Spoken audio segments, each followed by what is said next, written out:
अवधूत चिंतन श्री गुरुदेव दत्त श्री स्वामी समर्थ तुम्हा सर्वांचं आपल्या चॅनलमध्ये खूप खूप स्वामीमय स्वागत आहे। बघा, घरात किराणा माल भरपूर भरताय, तो पुरवठा येत नाही, कपाटात पैसे आहेत ते 10 वाटा निघून म्हणजे कुठे पैसे जातात हे कळत नाही। सगळी लोक घरातली चांगले आहेत पण सहजासहजी वादविवाद होतोय। म्हणजे ह्या गोष्टी तुम्हाला जाणवतात का? अनुभव घेताय का?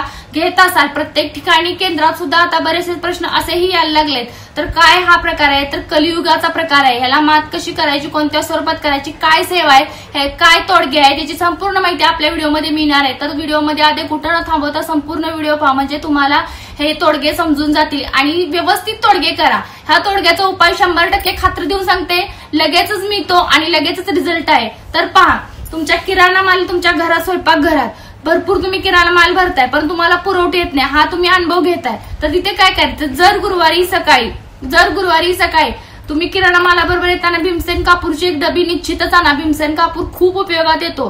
तर एका वाटीमध्ये थोडेसे तांदूळ घ्यायचे, त्यात एक भीमसेन कापराची वडी लावायची आणि तिथे तुम्हाला जोपर्यंत भीमसेन कापूर पेटत आहे तोपर्यंत अन्नपूर्णा देवताय नमः। जर गुरुवारी सकाळी आंघोळ करून तुम्ही गॅस पेटवायच्या अगोदर सुद्धा इकडे दीप प्रज्वलित करायचा, म्हणजे कुठला आपण ते कापूर भीमसेनचा, आणि हात जोडून डोक्यावर पदर घेऊन ड्रेस घालत असाल तर ओढणी घ्या, काही गोष्टीला नियमावली असतात। तर हात जोडून ओम श्री अन्नपूर्ण देवताय नमः, ओम श्री अन्नपूर्ण देवताय नमः जोपर्यंत कापूर पेटतोय तोपर्यंत हे म्हणा, जोपर्यंत कापूर पेटतोय तोपर्यंत म्हणा। आणि कापूर पेटल्यानंतर सगळं झालं की ते गार झाल्यानंतर त्याची सगळी विभूती असती त्याच्या एका पुडीत एका तांदळाच्या ठिकाणी ठेवायचे। साखरेच्या डब्यात किंवा साखरेच्या डब्याच्या साईडला खाली जरी ठेवलं तरी काय हरकत नाही, म्हणून मोठ्या धान्यात हौदात टाकून ठेवायचे। तेच धान्य तुम्हाला कसे पुरवठे येतात ह्याचा अनुभव घेऊन सांगा। तुम्हाला भरपूर तुम्हाला अनुभव येणार आहे। अन्नधान्य तेच तुमचं कसं पुरवठे येते बघा। तुम्ही सत्यनारायण सुद्धा घालतच आहात, त्यामुळे तुम्हाला आशीर्वाद हा सत्यनारायणचा, आई देवताचा, भगवद्गीतेचा आणि माता लक्ष्मी विष्णूचा आशीर्वाद पण मिळतोय। पण कलीचा कुठेतरी प्रकोप झाल्यामुळे काही गोष्टीला सुद्धा आपल्याला सामोरे जावं लागतं, कारण हे आपल्या कर्माचे भोग असतात। तर तुम्हाला आणि सांगते, हा असे तोडगे करावेच लागतात। स्वयंपाक खोलीतच हा तोडगा करायचा आहे, तेही आंघोळ करून सकाळी।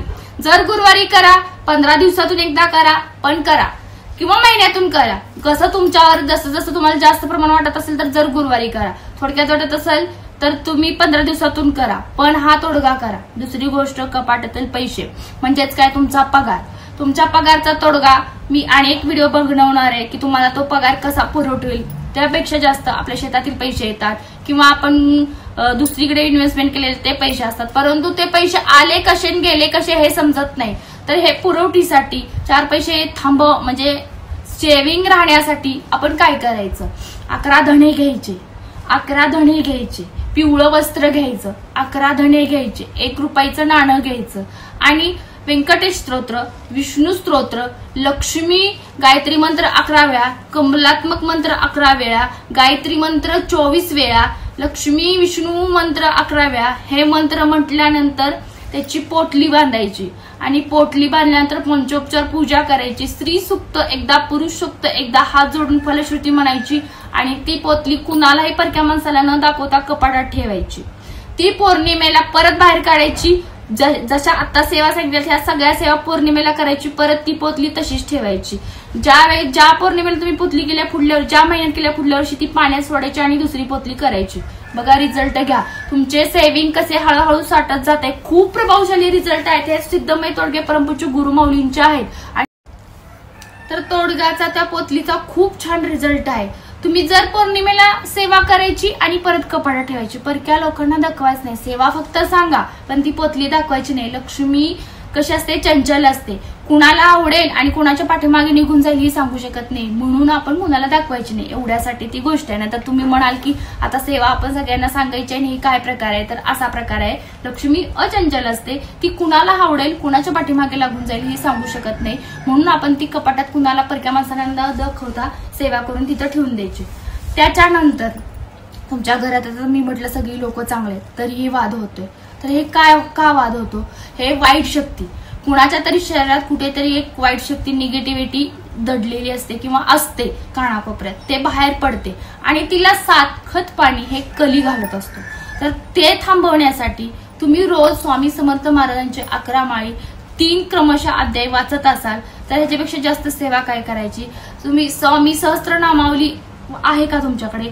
नसेल तर तुम्ही मोबाईलवर लावून ऐका. हे न खूप प्रभाव पडतो. कलीला जागा सुद्धा कानाकोपऱ्यात राहत नाही. स्वामी समर्थ नामावली तुम्हाला मी 1 मिनिट पुस्तक दाखवते. हे पहा, तुम्हाला उलट कॅमेरा दिसेल. स्वामी सहस्त्रनाम हे असं असतंय. हे वाचलं ना, कली कसाही आपल्या शरीरात प्रवेश करू शकत नाही, कारण आपल्या नसा नसा स्वामी समर्थ महाराज ह्या प्रत्येक ओवीतून शिरलेले असतात. म्हणजे हे कधी रोज वाचले तर खूपच सुंदर, आणि जर गुरुवारी सकाळ आणि संध्याकाळी वाचले तरीही चालते. तुम्हाला जसा वेळ मिळेल तसाही करा. खूप छान आहे. एवढं मोठं पुस्तक नाहीये, कारण या ओवीचा खाली अर्थ असतो. मोजक्या ओवी असतात आणि त्याचा हा अर्थ असतो. संस्कृत मध्ये असल्यामुळे काही लोकांना संस्कृत कळत नाही, म्हणून त्याचा इथं खाली मराठीत असा अर्थ दिलेला आहे. तर हे पुस्तक आणा आणि तुम्ही म्हणा. खूप प्रभाव पडणार आहे. वाद कुणाच्यातही होत नाही. जसं माझ्या घरात पहिलं असंच होत होतं. तर पहा, वाद जर कमी झाला, घर शांततेत नांदू लागलं, तर लक्ष्मी ऑटोमॅटिक तिथे राहते. म्हणजे कशाची कमतरता भासणार नाही, अन्नधान्याची भासणार नाही. वेळेवर पदोपदी परमपूज्य गुरुमाऊलीचे जे काही तोडगे मी सांगते ते जर तुम्ही करायला लागला तर संपूर्ण घरात तुमच्या, मी म्हणत नाही फार आपण अंबानी होणार आहोत, हे आपण अंबानीचं असं समजूनच आपण जे काही आपलं घर आहे सुखासमाधानाचं आहे, 2 वेळेला पोट भरून जेवण मिळतं, घर भरून माणसे असल्यावर ह्याच्यापेक्षा आपल्याला आणि काय पाहिजे, कुठली धन दौलत पाहिजे? हीच आपली धन, हीच आपली दौलत असते. पण ती जर एकाच तोंडकीकडे एकाच तोंडकीकडे जेवताना तिसरीकडे हे असं असलं तर कसं सुख मिळेल? ते सुख मिळण्यासाठी जर आपण हे छोटे मोठे प्रयत्न केले तर आपल्या घरात 100% हळूहळू प्रगतीचा मार्ग दिसेल. आणि सगळी गोष्ट सगळी लोक जर सुखासमाधाने राहत असली तर तिथे लक्ष्मी ही नांदेल, लक्ष्मी नांदेल, तिथे विष्णू भगवान शंकर येतील, स्वामी समर्थ महाराजही असतात. तुम्ही त्यामुळे वारंवार ज्या काही सेवा असतात त्या व्यवस्थित करा, पॉझिटिव्हने करा. कुठली गोष्टी नकारात्मक भावनेने घेऊ नका. जी काही असेल तुम्ही आता ऐकलं आहात तेही सकारात्मकतानेच घ्या आणि गोष्टी करायला लागा. 100% तुम्हाला रिझल्ट आहे. 100 काय 1000% तुमच्या घरात प्रभाव पडणार आहे. कारण स्वामींच्या सेवा असतात. स्वामी सदैव पाठीशी असतात. स्वामींचं नाव जिथं घेईल तिथं स्वामी समर्थ महाराज उपस्थित असतात. सेवा काय फक्त स्वामी काही सोनं नाणं मागत नाही, स्वामी कुठलं काही मागत नाहीत. स्वामी फक्त तुमचा वेळ स्वामी सेवा मागतात. स्वामी सेवेला भुकलेले असतात. ती सेवा जर तुम्ही देत राहिला तर तुम्हाला मेवा हा स्वामी महाराज ऑटोमॅटिक देतात आणि सदैव पाठीशी उभं राहणारे ते आपले स्वामीच असतात. म्हणून लक्षात ठेवा, सेवा करा, सेवेकरी व्हा. ह्या वर्षात सेवेकरी आणि भरपूर बनवा. पुण्याईचा मार्ग करा. येणाऱ्या साप्ताहिक सामुदायिक पारायणाला बसा. 20 तारखेपासून पारायण चालू होणार आहे, त्याचा लाभ घ्या. बरेचसेच प्रश्न तुमचे सुटले जातील. तुम्हाला जर माझे व्हिडिओ आवडत असतील तर लाईक करा, सबस्क्राईब करा, शेअर करा. एक छोटीशी श्री स्वामी समर्थ अशी कमेंट करा. शेजारी बेल आयकॉन बटन आहे त्याच्यावर क्लिक करा विसरू नका, जेणेकरून नवीन येणारे व्हिडिओचं नोटिफिकेशन सर्वात आधी तुम्हापर्यंत पोहोचले जातील. आणि आजचा बोलता बोलता व्हिडिओ इथंच थांबवते. स्वामी केलेली सेवा स्वामी समर्थ महाराजांच्या चरणी